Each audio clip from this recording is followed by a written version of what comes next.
What's up, guys? Brett Appley here from dailyfanmma.com, back with another UFC Quick Picks on the Mayo Media Network. We have UFC 284 this weekend. Islam Makhachev versus Alexander Volkanovski in the main event. Two of the very best pound-for-pound fighters in the sport. That is going to be an epic finale to this card. 13 fights on the slate now. We got some middling names throughout the prelims, but a stacked finale. We also have Yair Rodriguez versus Josh Emmett for the featherweight interim title. That's the co-main event, and $200,000 to be won on DraftKings. Before we get into the show, I'm going to give you my favorite cash game play, tournament play, salary play, and another matchup that I like from a DraftKings perspective. If you want more content, if you're looking for more breakdowns, premium podcasts, etc., you can find that on dailyfanmma.com, and you can use the promo code UFC284promo. That's going to give you $20 off your first month of MMA Premium. And as usual, please make sure to subscribe to the channel, like the video, really helps us out. Let me know below who you got winning the title fights. Makhachev is obviously a solid favorite. We'll get into him in a second. Yair Rodriguez, Josh Emmett, I think that one is up for grabs. So always curious to hear your guys' opinions.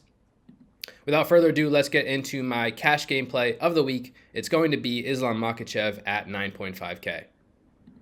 All right, I like the main event favorite Islam Makhachev for cash games at 9.5K. He's expensive. There is one fighter priced above him in Zubaira Tukhugov, who I do not like as much. I see him almost more of a contrarian tournament option there at 9.6K. But Makhachev minus 380 to win currently. Dominating wrestling style, minus 130 to win inside the distance. If we just ignore the opponent for a second, Makhachev rates out very, very, very well from a DraftKings perspective. He scored 100 points or more in each of his last 5 fights, all wins, obviously, and he has scores of 117 and 120 points. Whether that comes in a 5-round decision or an early finish, I think Makhachev's definitely scoring more than 100 points. Once again, very, very high floor on the slate and a very, very high ceiling. I do probably think he's going to have to look to grapple a little bit more than he did against Charles Oliveira, although he landed a couple takedowns. He obviously, won that fight. He won that fight by submission, but he hurt Oliveira on the feet badly prior to the submission. I'm not sure how much success Makhachev will have in striking exchanges, but I do think he can land takedowns here, and I think that's probably going to be, his easiest path to victory, and also the best path for him to score fantasy points. Just overall outstanding metrics here. We already talked about very safe from a money line perspective. Likely to win inside the distance, and even if we get a decision, I think Makhachev can rack up enough points via takedowns, control, ground and pound, etc. to score very well. I really like him in all formats. He's going to be very popular, but among the very best options on this slate overall in my cash game play of the week there at 9.5K. Moving on to tournaments, we'll go, I don't know if this is going to be sneaky at all, but I like Jamie Mullarkey at 8.7K. He's coming off a close win against Michael Johnson. Has been up and down throughout his short UFC career. A decent fighter, not an amazing prospect, but a capable striker, a capable wrestler. Kind of one thing that I do worry about with Mullarkey is that I would like him to wrestle a little bit more than he has in recent fights. He hasn't landed more than a takedown in any of his past 4 fights, so that is a concern here. But he's fighting a newcomer, Francisco Prado, coming from the Argentinian regional scene, and I just think Mullarkey is a better fighter. Prado probably does have some early knockout upside. A lot of his wins come very early in fights, and you can use a little bit of Prado if you want in tournaments, but I think Mullarkey's a better fighter. I think he's a better striker in general, and I definitely think he's a better wrestler. And even more importantly, I think I trust him far more in extended fights where Prado, there's just no data to show he's going to have any success outside of the first couple of minutes. And Mullarkey's going a hard 3 rounds, with Michael Johnson. He's getting beat up and pushing through Devontae Smith. He's fighting hard through Jalen Turner. He fought through a ton of adversity against Brad Riddell in his UFC debut. So I just trust him far more in extended fights, and I really would not be surprised if he finds his way to a win inside the distance here against Prado.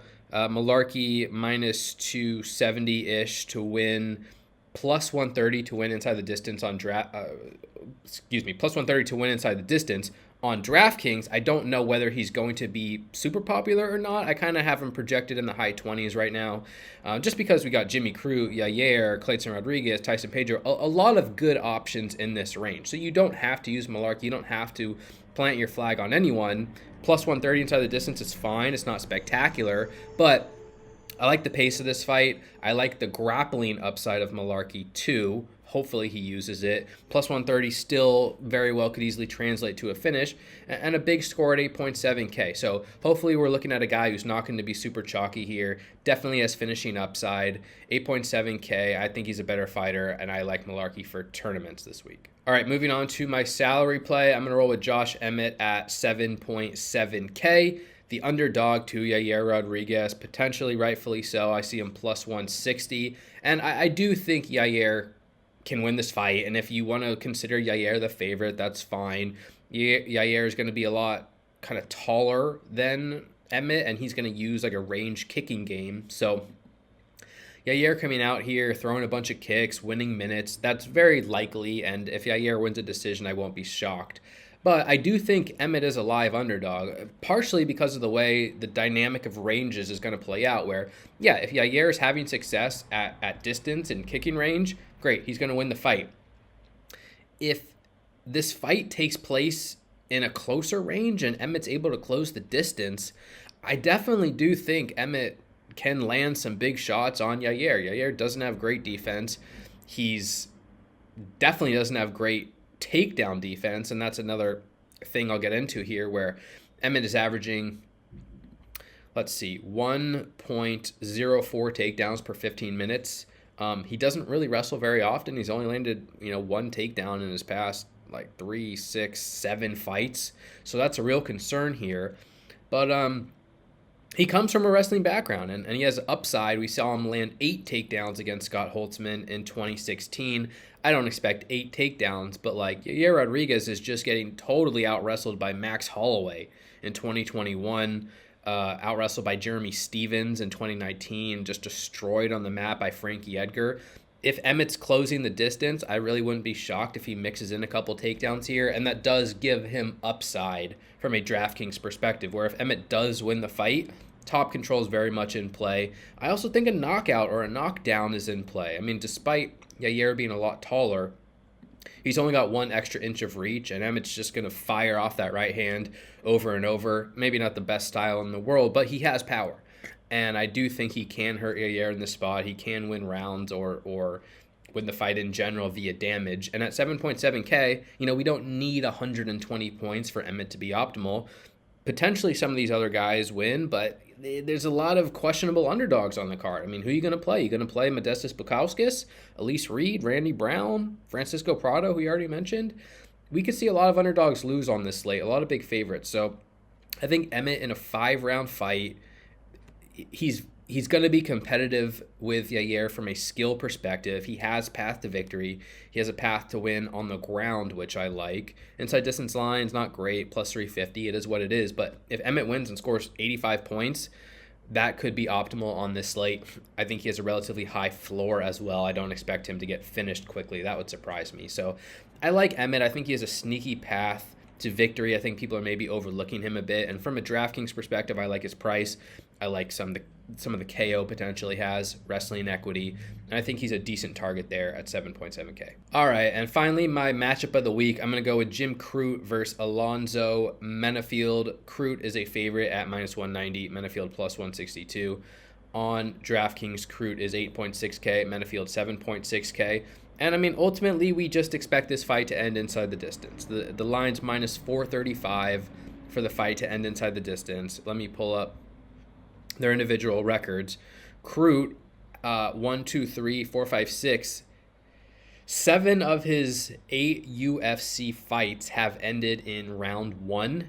Each of his last 6 UFC fights have ended in round 1, and that includes wins by knockout, wins by submission, losses by submission, and losses by knockout. And he's coming off reconstructive knee surgery. I mean, it's hard to be certain Crute is gonna be at full health and 100%, and even if he is, he could get knocked out by Alonzo Menafield, who hits very hard and is coming off 2 first-round knockout victories of his own. So Menafield at 7.6K, I think is kind of an obvious target. I expect him to be popular. Plus 215 inside the distance is a really good number for that price. And am I super confident in Menafield? No, not at all. But Crute is coming off multiple knockout losses in a row. Probably has a wrestling advantage here, but may not even use it. And if they stand in trade, I definitely think Menafield has KO upside. I'm willing to play him at 7.6K. Crute definitely has early knockout upside of his own, minus 115 inside the distance. I also really like his grappling game. I mean, his win over Mikhail Oleksiejczuk in 2020, 8 takedowns landed in the first round with a submission. That's really impressive. And I think his cardio is better than Menafield. If he gets that grappling going, I think he's going to earn top control, probably find his way to a win inside the distance as well. And you're not paying 9.3K. 8.6K is a very affordable price tag for a guy who maybe doesn't work out, but a very reasonable shot to win inside the distance. Again, great ITD line on the whole. I think it's a fight that you need significant exposure to this weekend. All right, guys, that's going to do it for this week's UFC Quick Picks. Thank you again for the support. Follow me on Twitter, Appley, _T_P. And again, if you want more content, full breakdowns of every fight on the slate, we got an hour-and-a-half podcast up, projections, etc. You can use the code UFC284 promo to get $20 off monthly subscriptions. Best of luck in your contest this week, guys. Take care, stay safe. We'll talk to y'all soon. Peace.